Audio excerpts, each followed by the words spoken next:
sa Luna, way back 1946.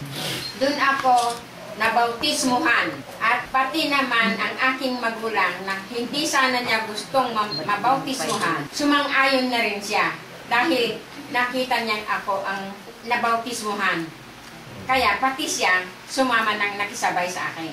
Iso nga mabalin nga, dajay, iso siguro nga talaga ti pagayatan ti Apo, iti talaga nga ito yung nangyari nga sa buhay naming mag-ina hanggang sa nagkaroon ako ng mga anak.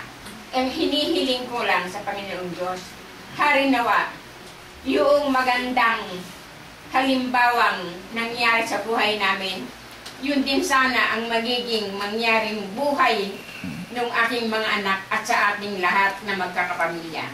Para kung ganun ang mangyayari, magkakaroon tayo ng magandang, kahit kung sa napintas nga Urnos tayo, manipod pa'y dito'y daga.